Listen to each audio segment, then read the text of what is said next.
This week on the Pro Wrestling Podcast, Brandi Rhodes, possibly the most intolerable human being on the planet. AEW gets compared to Impact. Ew. And Eddie's not in heaven. Eddie's in hell. I'm your host, Seth Grimes, and this is the Pro Wrestling Podcast.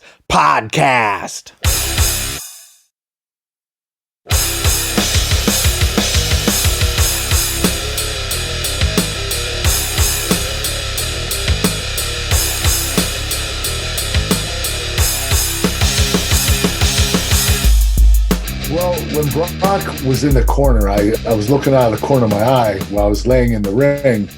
And when he went to jump, he hesitated and did a pause and just said, fuck it, I'm going to go. And I think that hesitation caused him to fall off balance forward. So he couldn't get a full rotation when he turned backward to flip. And he didn't quite make it. And I knew, when he landed, I thought he was dead. I thought he broke his neck. I thought he was dead. He wasn't responding. I said, Brock, are you okay? He wasn't saying anything. I went over and I covered him and I said, you got to kick, because I did not want to hold that title for another day. Right. So I was kind of selfish, hoping Brock would kick out so I wouldn't have to hold the title. But he kicked out, and I told him, can you get up? He said, I don't know. And I said, all right, I'll lift you up. And I went to lift him up. And I said, when I get you up, scoop me up in the air and F5 me and cover me. I said, can you do it? He said, I think so. So he went and did it, and he covered me. And then now, he won 1, 2, 3. And afterward, he was so disheveled. He was confused, didn't know where he was. He was supposed to come over and pick me up and hug me. We're supposed to become friends. Yeah. And he wasn't coming over. So I was like, I told the ref, tell him to come over. I'm down selling. He's supposed to pick me up. And he wasn't coming. So I walked to him and I hugged him and I said, you all right? He said, I don't know. And we got in the back, and we had an ambulance waiting for him to take him to the hospital, and he wouldn't go. He was not going to go. He was being stubborn. Angry. He was pretty pissed off. And I had to talk him into getting the ambulance to go to the hospital, and eventually he did. Oh, it's true. It's damn true. The Kurt Angle podcast, the Kurt Angle show, whatever you want to call it, debuted this week. And, that's what we all wanted to hear, right? We wanted to hear the clip. We wanted to hear it talked about, the match with Brock Lesnar, Brock almost dying in the ring. This podcast was filled with great information on that topic, and I guess knocked it out of the park for a debut episode with Kurt Angle. But here's where I'm going to catch a little bit of heat, because I thought it was boring as shit. And I called that. If you listened last week, I said Kurt Angle doesn't interest me at all. All the respect in the world. Not interested in hearing him talk. No, I will sit and listen through an Arn Anderson podcast, and God forbid an Eric Bischoff 83 Weeks podcast. At least Eric says shit that's a little controversial sometimes, and that much I like. But God, some of these podcasts are starting to get a little bit boring. I can't say that Kurt had me engaged at all. He sounded a little uncomfortable maybe at first, and he kind of warmed into it over time, but I don't know, man. I just don't know that Kurt Angle is... for the information and the knowledge and just tapping into that, I think it's a great idea to do a show with him. But at the same time, to get entertainment value out of it too, I don't know, man. But decide for yourself, right? It's a new show, and let's grow into it together. Check out the Kurt Angle Show every single Sunday, hosted by your boy Conrad Thompson.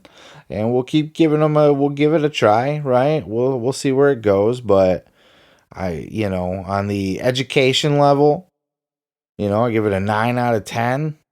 On on an entertainment value level, I give it a fucking 2 out of 10. And I think one of those 2s was because it was so educational. And that entertains me. Moving on. Conrad Thompson and good old JR covered the 2006 No Way Out pay-per-view this week on Grilling JR. And one of the main topics of conversation from this event and leading up to this event, the build-up, was the infamous Randy Orton promo, talking about Eddie Guerrero not being in heaven. Well, where is he? Listen to this. You're looking up towards the heavens like you're looking at Eddie, like you're looking for Eddie. Let me tell you something, bro. Eddie ain't in heaven.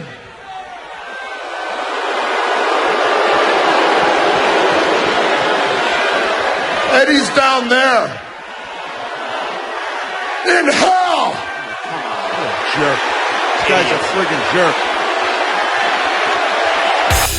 And here's what JR and Conrad had to say about it. Let's take a look. The main event, as you mentioned, is Kurt Angle and The Undertaker for the world title. But what everybody really remembers is the feud between Randy Orton and Rey Mysterio. Just a few months after the unexpected death of Eddie Guerrero, here we are at the Royal Rumble, and Rey Mysterio has dedicated his match here to Eddie. And before he could get his title shot at WrestleMania, he has to have some sort of threat for him at the pay-per-view before WrestleMania, because that's always what happens. So now that Eddie has passed away and Rey has dedicated the Royal Rumble to him and Rey won it, here comes Randy Orton on SmackDown to tell Rey that Eddie's not up there in heaven. He's down there in hell. Yeah. This is supposed to be heat, but dude, it just felt disgusting. What was your opinion of the whole Eddie's in hell creative? But yeah, I didn't like that Eddie thing. The Eddie's in hell. I thought it was a reach. It was knee jerk. It just was distasteful. And that's the wrong kind that's go away heat. Right. Go away heat. I don't want to see you anymore. I don't want to hear this anymore. Go away heat is not beneficial for anyone. But I thought this was very distasteful in that respect. And I understand it's fiction, and I understand what, Randy, no, I understand. I get it. You get it. Our listeners get it. But it was a wrong, we made a wrong turn on the road to get to the destination. Look, who gives a shit, man? Like, this is wrestling, okay? These were two people, and this was 2006, by the way, so far before we were woke and everybody had to stick up their ass about shit, and there were Karens in the crowd, right? So we have 2006 heel Randy Orton being a bad guy. If you're going to be a bad guy in wrestling, be a fucking bad guy, right? If this were a real fight, I get. If you're going to script a show, this is in poor taste to put something like that in the show. And I get that, a Vicky could say, yeah, I don't care, but deep down she cares, right? She has to care. Maybe not, but probably. But at the end of the day, what's the fucking harm? This is a show. Yes, Eddie Guerrero's a real person. He was also a character on TV.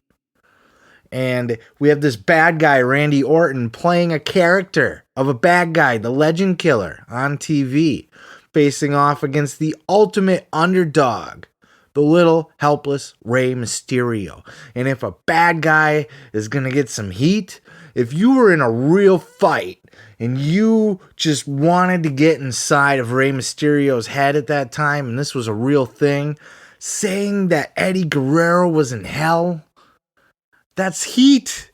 That's not crossing a line.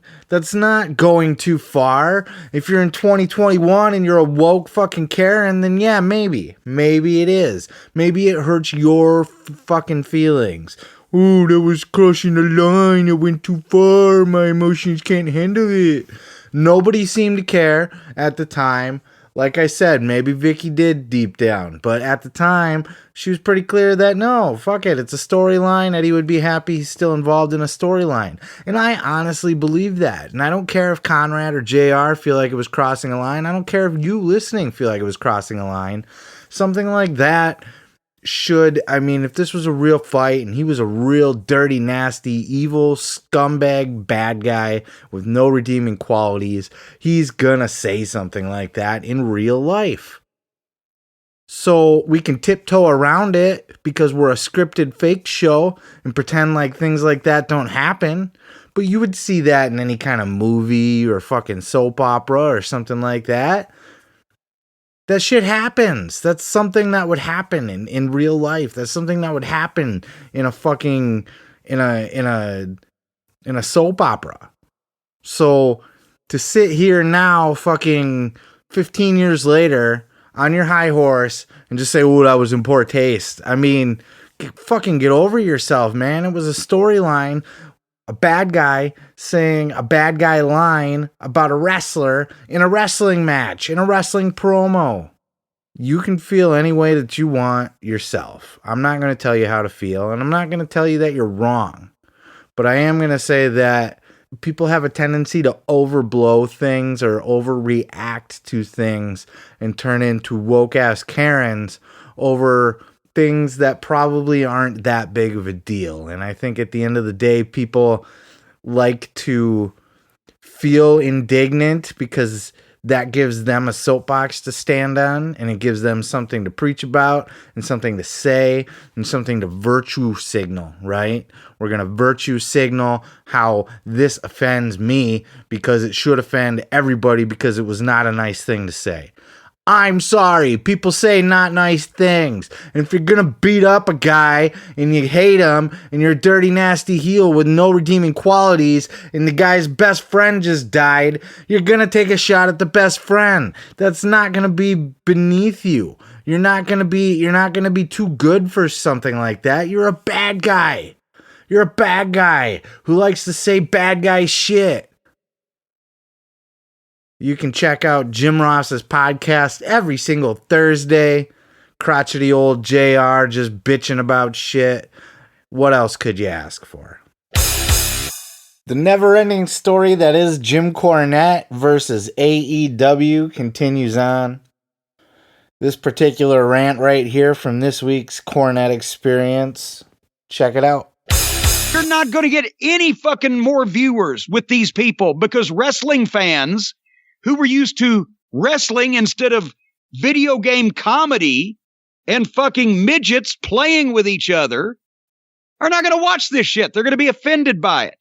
Instead of going out and trying to increase your audience by presenting a professional product with talented athletes that look like fucking athletes, that make sense, that interest you in them as people, and has a logical story progression going, and is not insulting your intelligence or being wacky and stupid and silly or indulging in middle-aged wannabe rock stars' midlife crises, or a fucking real-life Richie Rich who gets to play with his fucking money in real-life action figures with a goddamn pulse and a heartbeat. This is an embarrassment to wrestling that's getting worse. And as a result of this program and the ridiculous, stupid, big budget garbage that the WWE is presenting, nobody will ever want to watch wrestling again. I love listening to Jim Cornette just for his rants on AEW. It's fantastic. I'm an AEW fan. I love AEW, but I love to hear the opposite opinion, and I think it's shtick. I really do. I think it's all a shtick.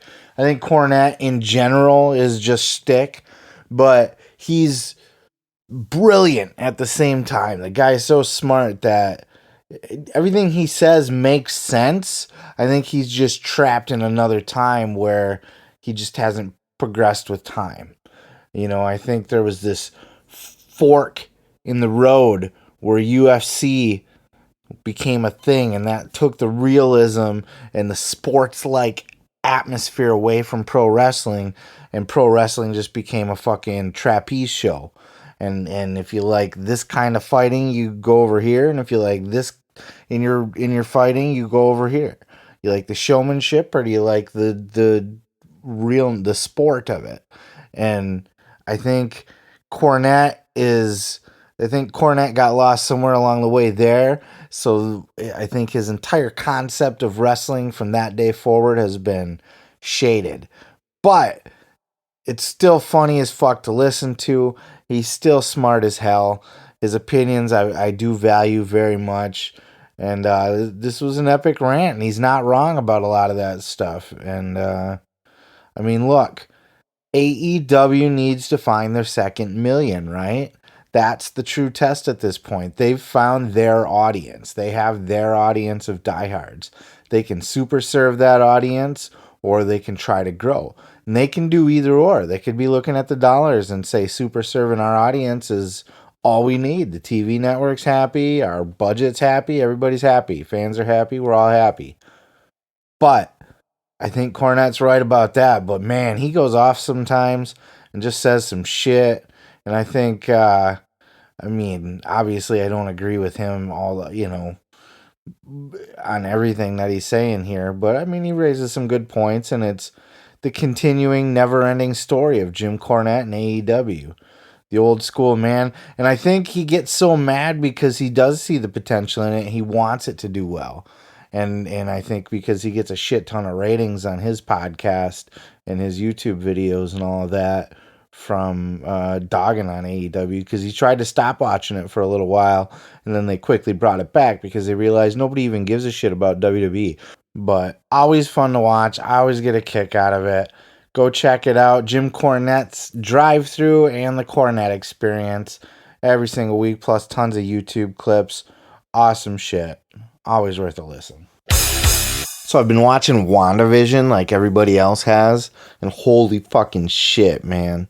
Like, I don't know if you're onto this show yet, if you're a Marvel fan. I'm sure you've heard about it, but god damn, you almost gotta be a Marvel fan to really like understand it and enjoy it to its fullest potential. But there's certainly a value of I'm hearing a lot of other people are starting to get interested in this show that weren't normally into the Marvel shit, because it's got that sci-fi, what the fuck is going on here vibe to it, and it's just amazing. Just cliffhanger after cliffhanger and shocks, and man, it's just great shit. And I know we're not here to talk about Disney shows. We're here to talk about professional wrestling podcasts and interviews and shit like that.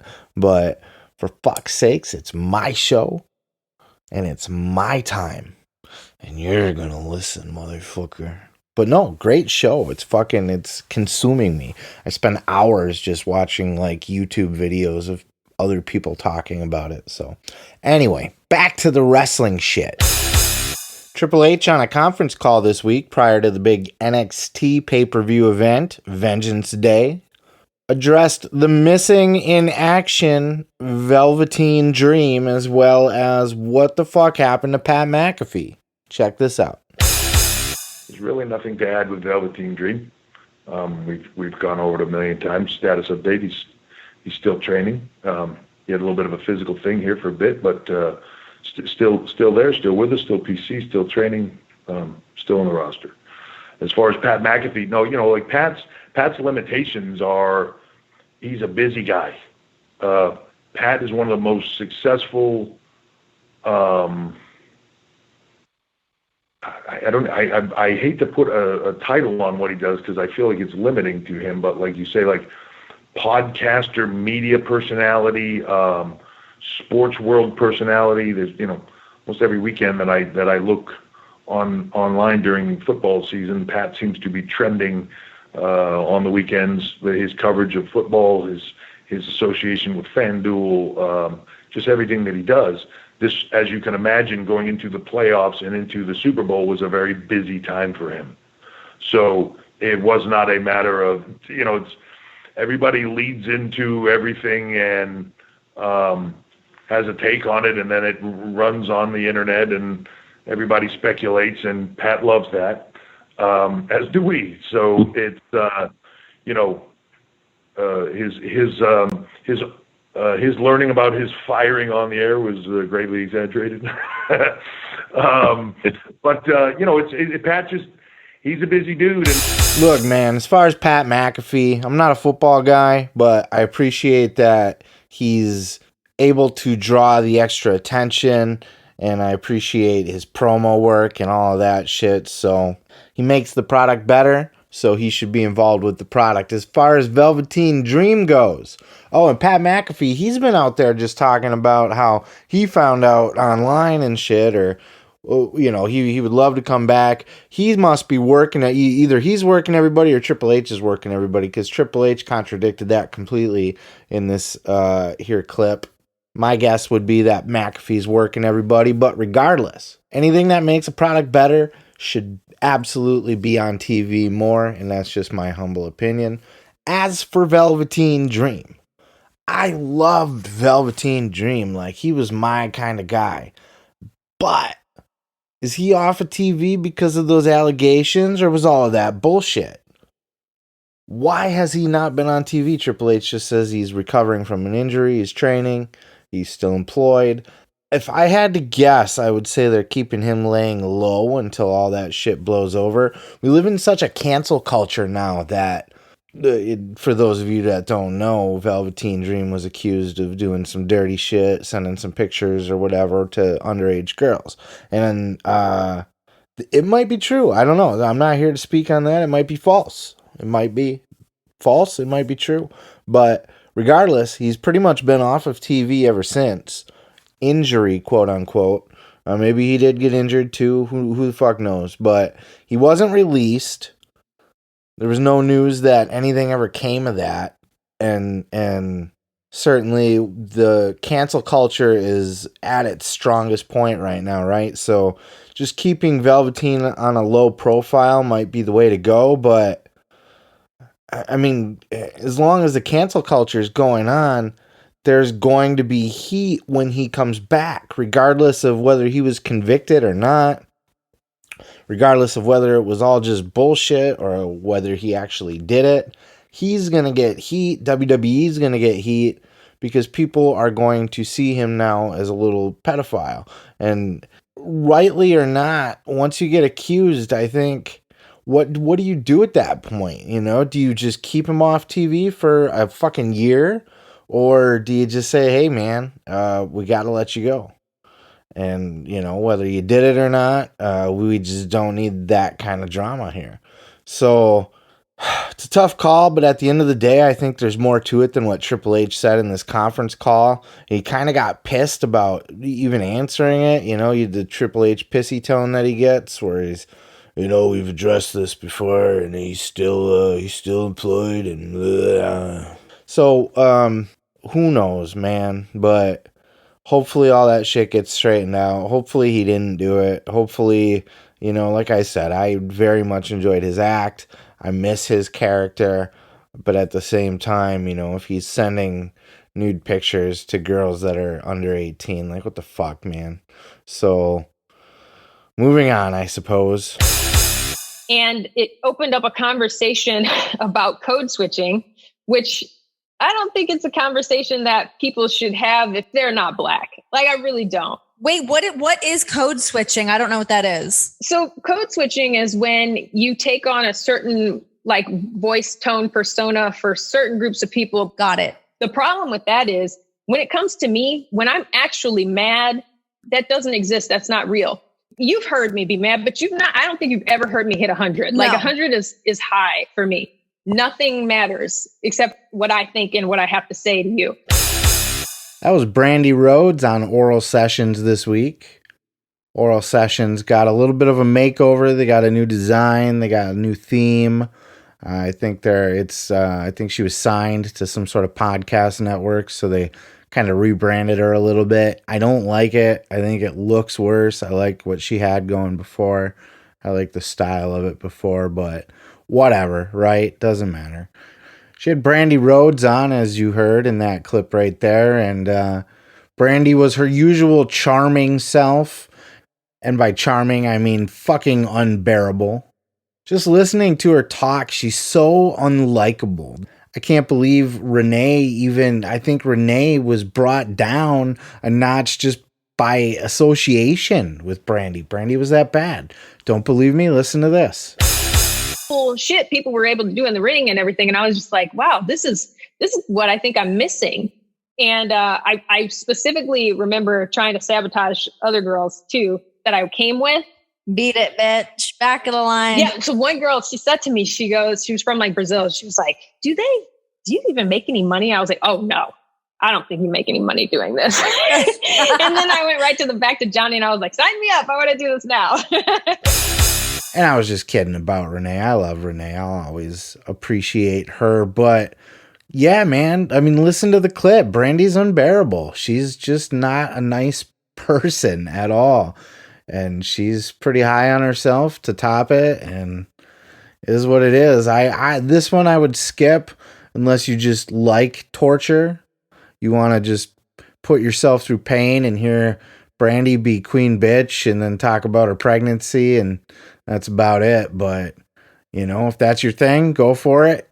Go check it out. Otherwise, that's why I'm here, to direct you, to point you in the right direction, to say this was not so good or this is definitely worth checking out, right? Not worth checking out. You can skip this one, but you should keep tabs on Renee Paquette each and every week, every single Tuesday, wherever your podcasts are found. Eric Bischoff and Conrad Thompson were breaking down some old TNA pay-per-view no one cares about. But in this clip right here, Eric weighs in on some comments from Chris Jericho back in the day, wondering how a company with so many great stars as TNA was having so much trouble drawing ratings. Check this out. Chris Jericho has some harsh words in February. He says, I just think a company with that much talent should be doing better than they are.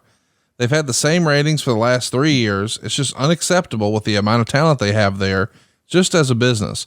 I run my own business as well. I run the business of Fozzy. And if somebody's not performing and we're not getting bigger, then something has to change. So I just wish they would look at it that way, instead of relying on the same old things and the same old people. They've been trying different things and something isn't clicking. They've had the same 1.5 million viewers for the last 3 years. Just an outsider looking in, as any business owner looking in, if you had the same return or the same result after 3 years, maybe you want to try something different to make it grow. What do you think of Jericho's criticism here? I think it's going to come back to bite him in the ass, is what I think. I mean, let's be honest here. And we both, you know, have a lot of respect for AEW and the people in it. But AEW, the last week, I think they did about 800,000 viewers, which was a high watermark for them over the past several months. They opened the door with 1.5 million viewers when they premiered, and they haven't been able to crack 1 million since. Or if they have, it's been only on 1 or 2 occasions. Right. They've essentially flatlined at around 700,000 or 800,000 viewers on average for the last 1.5 years. Oh, man. Like I said, that's an observation that could, unless something turns around in the next 18 months, come back to haunt someone like Chris, because quite frankly, TNA has flatlined, or excuse me, AEW has flatlined, like I said, at around 700,000 or 800,000 viewers. And it's been that way essentially for a year. Eric's 100% right. I'm as big an AEW fan as the next guy, truly. But the whole, as soon as the comment was read, that was the first thing that popped in my head. Well, it's AEW now. They can't get over their hump. They are stuck under 1 million viewers. They can get up to 900,000 and change. Sometimes they're down to 700,000 and change. But they can't break 1 million. They have yet to break 1 million, other than their debut episode, which shows that there were over 1 million people who wanted to give them a try. But they lost 500,000 viewers in that first viewing. And that's fine, because their product's not for everybody. So not every wrestling fan's going to love it. You know, you got your Jim Cornette types out there who are just going to be wrestling purists. And then there's going to be others who just love the whatever shit show it is that WWE puts on every week. And the fans in the middle are the ones that are attracted to an AEW. But why haven't they broken 1 million yet? What's holding them back? Is it the product itself? Is it the creative? Is it the booking? Is it the stars, the talent, the match quality? Is it the promotion? Is it just the name AEW? It just hasn't had enough exposure like a WWE has. I mean, even WWE's ratings are failing drastically, like rapidly sinking. So, and then that you could say is clearly the product, but there's other things, there's this whole digital era that we're in nowadays where people just watch content in a different way now. People will watch the clips on YouTube and they'll get the gist of a 3-hour Raw in 10 minutes and be done with it. It just is what it is. So I think the way that TV is changing constantly, I don't know that we will ever see AEW break 1 million consistently. They might get there again, but I don't know that WWE is going to continue to hold the ratings that they're holding right now. The whole fucking thing is a constantly evolving, changing entity. But it's interesting to go back in a time capsule and hear a guy like Chris Jericho sitting in AEW now having these comments for TNA. Now, is TNA AEW? Is AEW TNA? No. TNA was a shit show. Everybody knows that. But AEW, so far, so good. But it's still young, so time will tell. We need that longevity to really see where it stands in history. You can catch 83 Weeks every single Monday. Eric and Conrad talking about some kind of old wrestling shit. Great stuff. And Eric gets feisty. Eric's feisty this week especially. He's got some shit to say about the Hardy Boys too, but I'll let you listen to that. The Good Brothers get heat on the Young Bucks. Check this out. If you're gonna suck it, look at that meat hook on you. Suck it so softly. Mizzle! Love AEW. Young Bucks! There we go. The Hung Bucks. Hung Bucks. Where are we now? Vegas Caution Wrestling. This is getting crazy week to week. You guys, you're kind of out of your minds, and that's why I'm glad you actually called us here. Maybe Forrest did that to us, kind of. But you guys are getting us into so much trouble. First, you guys, so much trouble. you had the most heavily edited match in AEW Dynamite Meltzer history. reported. Were they botches? No, it was when you smiz-whiz and tried to catch a kiss on national television. You can't do that. And then to make matters worse, on BTE, the whole bestiality thing. I'm pretty sure bestiality is illegal. It is. I mean, those Bucks. I meant you Bucks. I mean, guys. I mean, I got. It was a fake. I got a couple email complaints. This guy said, just seen the recent BTE episode, totally disgusted. I have sent a link on it for the executives of TNT to see. Talking and promoting bestiality? I doubt that this is something you want to be associated with. There's several. Look at this. Who really wants to fuck a deer? Who's going to believe that he was trying to fuck a deer? I was talking about the Hung Bucks, not the Bucks in the forest eating the foliage. I love you guys to death, but it's not 2013 anymore. It's 2021. Things are a little crazier for kind of executives. So I'm just it's great having you. You're right. Sorry. We compete everywhere we go. I apologize. You guys are real friends. Okay. I'm sorry. Too sweet. Can we? We'll change. Can we do the too sweet thing when there's like less people here? There's a couple people. Just when it's kind of us. You guys are actually embarrassed of us. No, I'm not. No, we're not embarrassed. We love you guys. We love you guys. It's like our thing, right? We just kind of do that thing. Could we? Yeah. I mean, the pants and shit. We'll change. While we're here, by the way, why are you guys completely naked right now? Watch this, and I'm not trying to speak out of turn. Yeah. Helicopter me soft. You ready? Yeah. Look at that thing, go back and forth. I didn't even hear if there was. I don't know if this is just a bit for the show or if there was actual heat. I'm sure somebody somewhere online said something about this, but they commented on the bestiality, and then they were smoking a blunt and passing it around while they were powerbombing people on the outside of the ring, and the match had to get edited, and I just love all that shit. I mean, it's kind of the Good Brothers gimmick, I think, at this point. I addressed it on a previous episode. They're like the uncle, the crazy uncle, where the dad, the sitcom dad and the uncle were always out partying and having a good time and tearing it up as kids. But now the dad's all older and more mature and settled down, and the crazy uncle comes to town and he's still a wild motherfucker, and he doesn't understand, you used to be cool, but now you're lame. And that's the exact storyline that's going on here with the Young Bucks and the Good Brothers. They're kind of telling the same story that they're telling on Dynamite, but they're able to throw cocks and motherfuckers and deer fucking and all that other shit into BTE. Just watch it. I don't even know what I just said right now. You can check out BTE every single Monday on YouTube. Great shit. I spit in the face of people who don't want to be cool. It's been in the area of 10 years since the last time the WWE fans were able to see Carlito on Raw or SmackDown. What a night it was at the Royal Rumble. Start at the beginning. Where the hell have you been? Well, first of all, I'm still alive. That's a lot of people. I say, oh my God, Carlito's still alive. And yeah, just because you don't appear on TV doesn't mean you actually die. I don't know why people don't understand that. Yeah, man, I've just been, I guess, I don't know where have I been. I've been around, I guess, doing the independent scene, just doing my own thing, man. Enjoying, doing a little acting here and there. But other than that, man, I've just been laying low this whole time. It was very cool to see you finally back, as corny as this sounds, home. Well, yeah, exactly. No, exactly. I felt like I was home. It was funny now.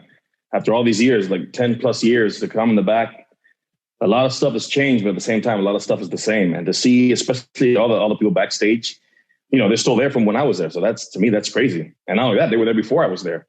And just to see them was cool. Just to see a lot of old faces that are still around, the boys, and then meet all the new kids. But not only that, some of these new kids I wasn't even meeting. I'd seen them, other places. But now I'm seeing them, they're all grown up now. You know what I mean? Now they're big stars. So it's crazy to see from where they began to see where they are now. What brought you back? Well, going back, man, I just didn't like the way things ended. You know what I mean? I didn't expect it to take 10 years to get back, but I just wanted to, at least if I came back one time, I just wanted to leave a better taste in someone's mouth. You know what I mean? And just feel like there's the what do you call it? Like bury the hatchet or whatever. Just just everything is on the up and up, and just happy to be back and happy to be around. And if that was my last time, I was just glad to finally get a chance to come back and just end things on better terms. Look, I was a huge Carlito fan back in his prime. That whole era, the WrestleMania 21 when he came out and he interrupted that interview, that clashing of generations promo between Stone Cold Steve Austin and Roddy Piper. He was a great character. And then towards the end, somewhere along the way, he got lethargic. He stopped giving a shit. He said as much in this interview. But man, it was so good to see him back in the Royal Rumble, to see the return, and I'm fucking jacked. He talks about in this interview about how he was almost unsure if he should be offended that people were so impressed with how he's changed physically.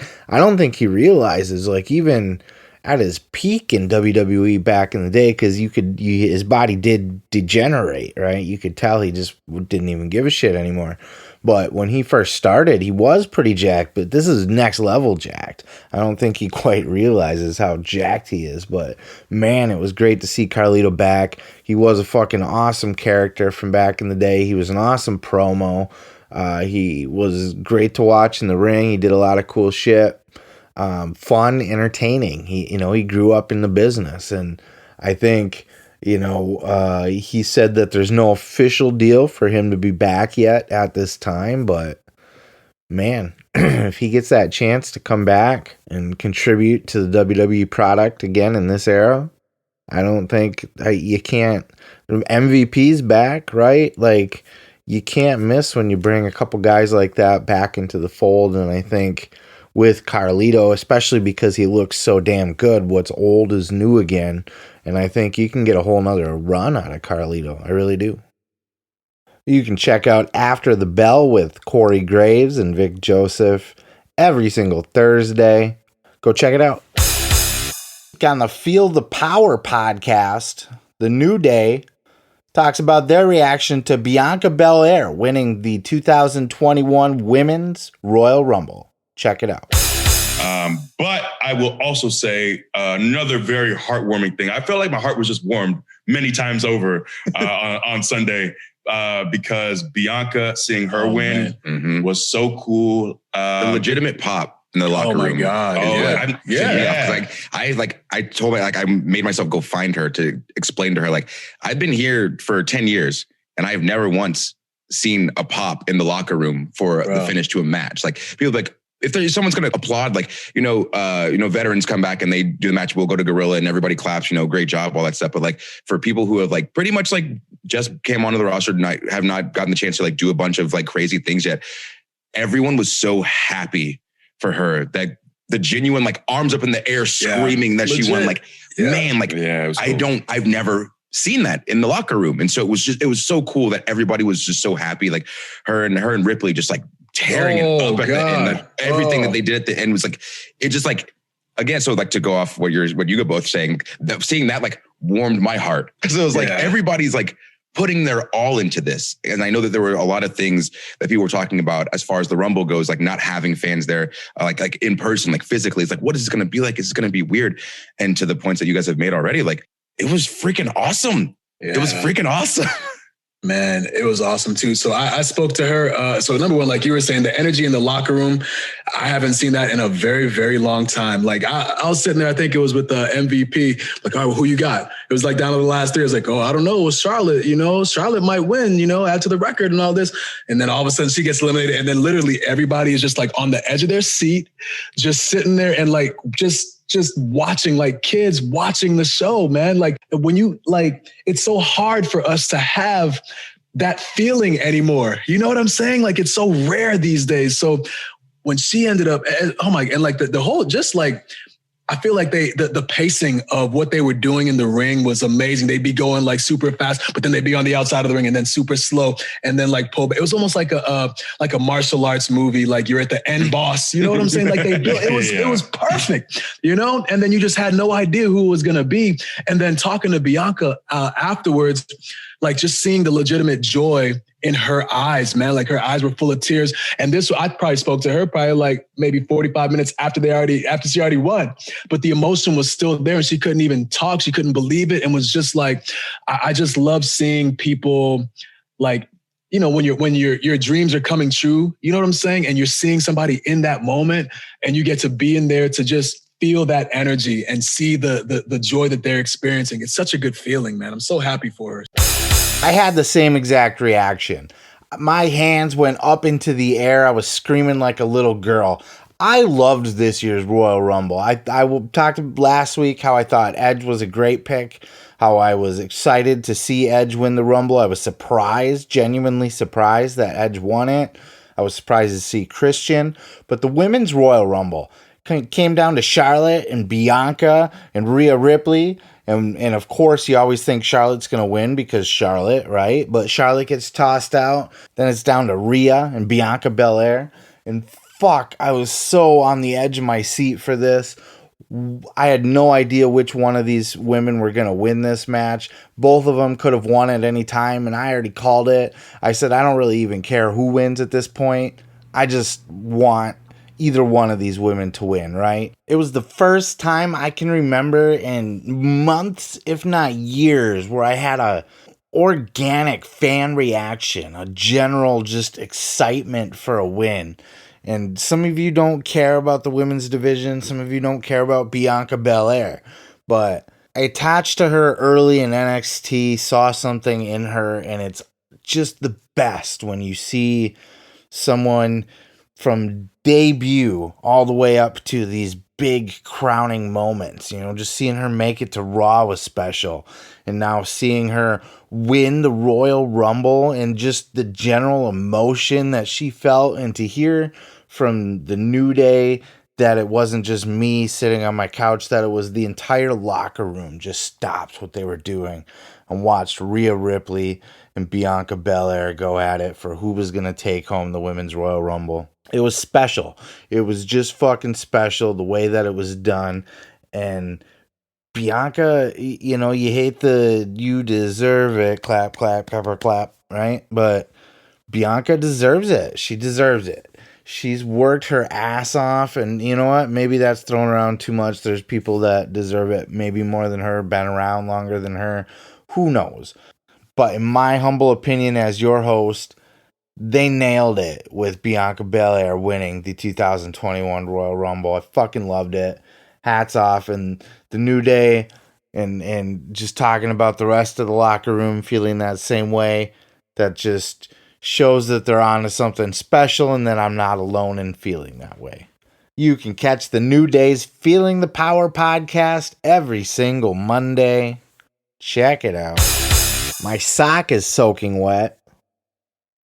I did that thing in wintertime where you walk by the door after you've kicked your shoes off and all the snow melted and left a big puddle, and you don't see it, and you step on it when you go to walk down the stairs, and now my socks are all wet, and now I got to sit here and record with wet socks, and it's horrible. Anyways, Sammy's vlog continues to outshine BTE. It is the best wrestling bit show on YouTube going today. I defy you to find me a better show. Much more entertaining than BTE lately. In this episode, Fuego del Sol confronts QT Marshall, and QT lays the smackdown on him verbally. Check this out. What is this, fucking Cricket Wireless or some shit? Every week the same bullshit. I think all of this is just a big joke. Oh, you want to talk about jokes? Yeah. You want to talk about jokes? Yeah, Let's talk about jokes for a minute, Fuego del Sol. Let's talk. How about this fucking joke? About 8 months ago, right? Because that's how long you've been here, about 8 months. It's been a while, not that long, but it's been a while. Okay, well, I'm not good at math, first of all. Second of all, Cody Rhodes, my friend, my best fucking friend in professional wrestling. My friend literally had to fucking Wikipedia you to figure out who the fuck you were. And on top of that, like a used car salesman, literally made you believe in this fucked up little head of yours that you are the master of the tornado DDT. The master of the tornado. I am the master. A master is somebody that fucking hits it all the time and wins, like me. Bullshit. I have never lost a match when I've hit the tornado DDT. Because you never hit the tornado fucking DDT. Holy shit, dude. This whole tornado DDT thing is a facade. Don't you understand that? A facade. My friend, facade. Get the wrestling video games and find a fucking move that you can actually do. Because right now, me, this guy, and all the watchers of the fucking vlog, they don't believe you can actually do it. Fuego, you can actually do the tornado DDT, right? Of course I can do this. Yeah. I'll fucking hit it tonight. Well, you're not working tonight. I'll fucking hit it tomorrow night. Okay. Poor Fuego, man. Now he's doubting himself. Now he's unsure. Am I the master of the tornado DDT? Do I have what it takes? Why am I not booked? QT's in his head, man. He's in his head. But then Cody Rhodes, the knight in shining armor, came to inspire Fuego. Check this out. You gotta do this. This is what you need to do. This is what you need to do, right?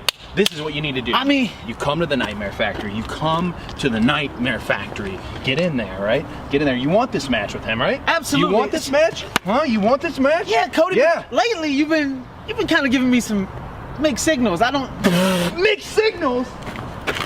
I'm the biggest goddamn Fuego fan on the planet. On the planet. There's no mixed signals. Here we go. One.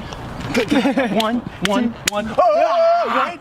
Hell yeah. Undesirable to undeniable. This is what you need to do. If you want this match, right? If you want everyone to look at you, Matt, Nick, Kenny, Tony.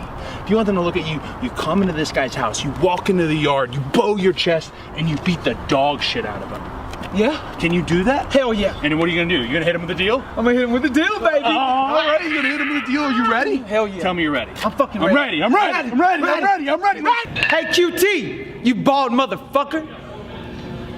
For too long, you've been ducking me. So I come into your house. Cody's got my back. He told me to come in here, so I'm coming to get you. Man, this shit's so good. They have me dying to see a Fuego del Sol versus QT Marshall match. QT Marshall versus the master of the tornado DDT. I love this shit. This is my favorite part of Sammy's vlog. It's the favorite part of YouTube videos during the week. I look forward to seeing where it's going to go next. They've been building this shit up. They talked about like 8 weeks on the, or 8 months, I think they said on the, I don't fucking know. They've been building this up a long time though. Something's got to happen. We have to see this match. We have to see it on Dark, probably. We got to get Fuego del Sol fucking signed, right? Why is he not signed? I think it's just a rib. He's there every week. He's on the show. He's got friends in high places. They're just ribbing him. We'll pay you to show up every week. We want you. We'll book you. But we're not going to get you to sign on the dotted line. It's fun. It's good shit.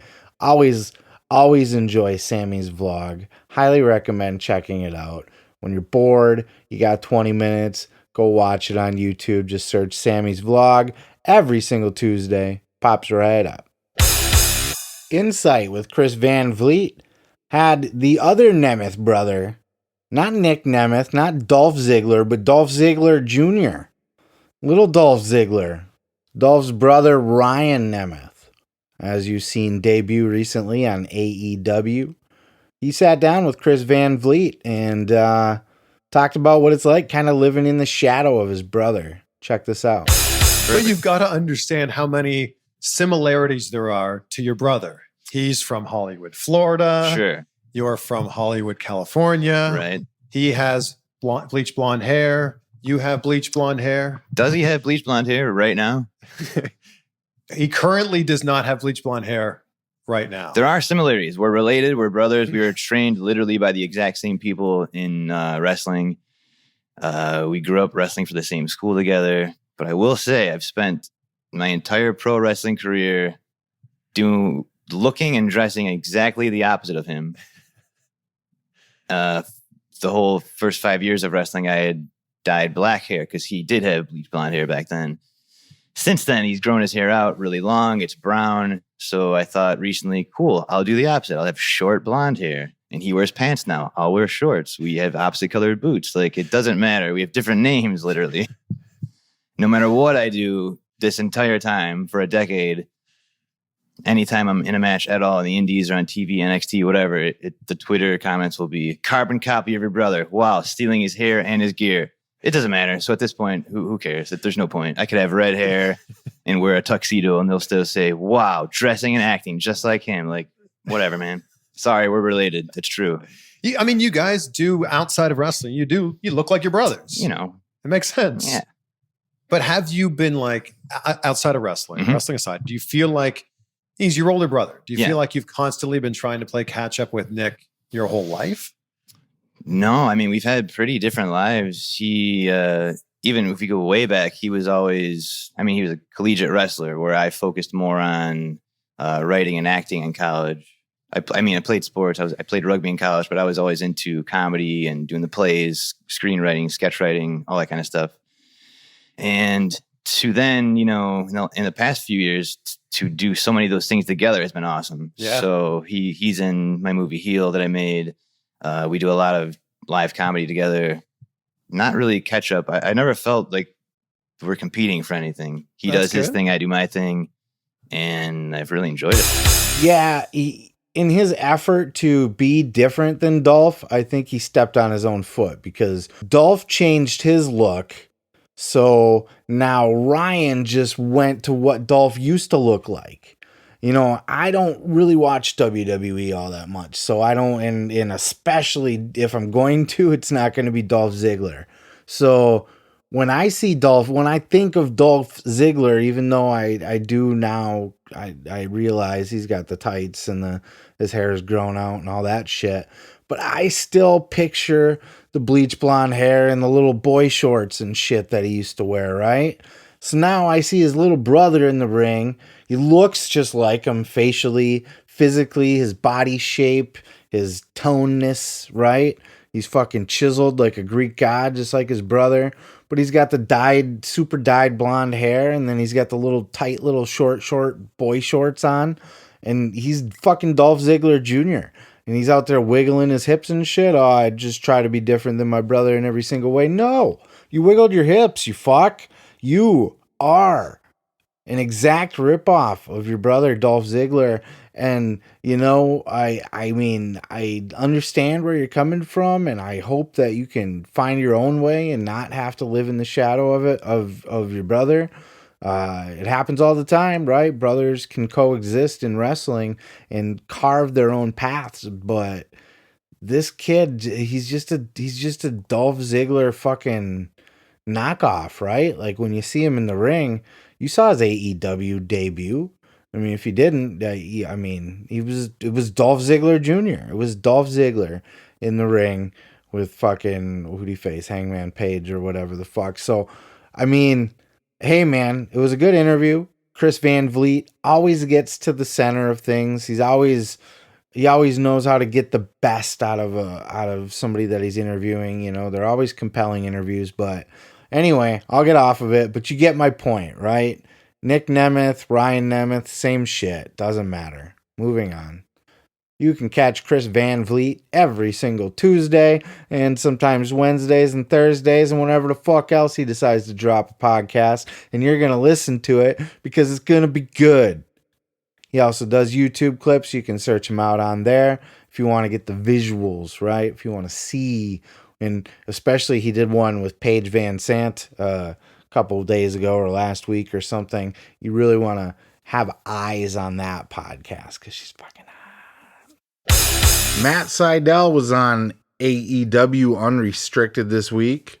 Another guy that I just don't give a shit about it at all.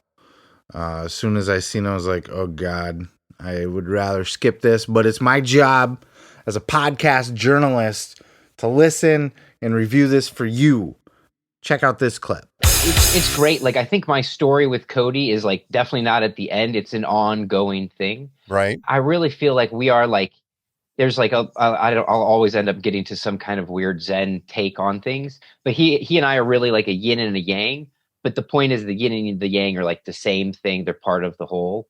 And so like when we collide in the ring, it's like somebody who was raised in the business to somebody who was a backyard wrestler. And then we sort of crossed paths at OVW, but not for long enough where we were able to like work together or work against each other. So right now we're both coming into our own, having our best matches. I think this TNT championship is bringing out the best in a lot of guys. I think it brought out the best in Darby Allin. And I think this is where I need to narrow my focus. Like that championship has a lot of meaning and prestige to it. And it is absolutely one of the main reasons I'm in AEW right now. Is this guy fucking brain dead? Is he high? Cody Rhodes is his yin to his yang? Maybe if you're considering star and fucking loser jobber, bottom card dark guy, right? Yin and yang. Main eventer, job guy. Right there. I've never seen anything in Evan Bourne. He strikes me as a douchebag hippie. He's probably all namaste and fucking meditating in the back and shit, which is fine if you meditate, but it's like his character, right? It's like who he is now. And he's just this weird, like, he's like the guy at the party that would just be like playing guitar for everybody or something. I don't know. He's a charisma vacuum. Like his flippy floppy moves, everybody does that now. So it's not even a thing. And to just compare, I think me and Cody are, we're on the same track basically. He's the yin to my yang. This guy is delusional. He's delusional. He thinks he's in this big storyline with Cody Rhodes. He ain't in shit. He's a fucking job guy that gets go away heat with me and makes me want to turn off the goddamn TV every time I see him. He's a piece of shit. Okay, that was a little hard. He's not a piece of shit. But he's not an entertaining wrestler to watch. Who gets excited? Ooh, Matt Sydal's wrestling up next. I can't wait to see that. Maybe like back in the day when he first debuted in WWE as Evan Bourne because he did all the flippy floppy shit. But now every wrestler's a fucking cruiserweight and every wrestler can do a 450. So what makes him special? Nothing. Nothing at all. Then, talk about delusional. The guy goes on and talks about how the TNT championship is his goal. That is his primary focus in AEW. When just moments earlier in the podcast, he said this. Oh, wow. I mean, we go all over the world with those accomplishments. It's pretty awesome hearing it back. Yeah, I really don't measure my career by like championships won or these kind of moments. Look, man, if you're an Evan Bourne fan, if you like Matt Sydal, and you're mad at me right now because I'm dogging on him so hard, I apologize. I'm not here to hurt your feelings. That's not my goal. I want to be your friend. I want you to like me. I want you to like my show. But sometimes we're just not going to agree. And I'm not going to fucking sugarcoat shit because it might make somebody sad because there's the world's greatest Evan Bourne fan out there that just fucking died a little inside listening to my rant. And I'm sorry, and I'm not trying to make you hate me, but it just is what it is. The guy's a fucking charisma vacuum. There's nothing that makes you want to watch this guy on TV. Ever. There's zero exciting about him at all. with Scorpio Sky and now Evan Bourne. The AEW podcast feels like they're just fucking scraping the bottom now. We had Sting, we had Cody, we had Tony Khan. Now we got to get like the guy who fucking mops the floors after the shows, you know? You can catch AEW Unrestricted every single Thursday if you'd like to. I don't know if their guest content's going to continue to be like this. Maybe you don't want to, because nobody really cares what Evan Bourne has to say. But I digress. Maybe nobody cares what I have to say. Thank you guys so much for checking out the show. That's all we have for you here today. I appreciate you taking the time to listen. This is a new show. I'm trying to get it off the ground, get it up and running. I appreciate you listening. If you're listening on podcast, I appreciate you listening or watching on YouTube. If you're got the YouTube video pulled up, check out the clips, check out the full episodes, like them, subscribe if you like what I'm doing. Please help me try to build this. I'm trying to build this, so every kind of like and subscribe and shit like that helps a guy like me get just a little bit further up the chain in the podcast game. And I'm here for you. I'm here to call it like I see it. I'm here to bring you the podcasts of the week every week. The best, the worst. I give it all to you, my listeners. And I appreciate your time checking it out. I'm going to be here each and every week breaking down all your favorite podcasts, breaking down the YouTube videos, breaking down the interviews. We're going to be talking about all that shit. We're going to have a great time. Join me, grow with me, listen along with me. You can follow me online at Seth Grimes.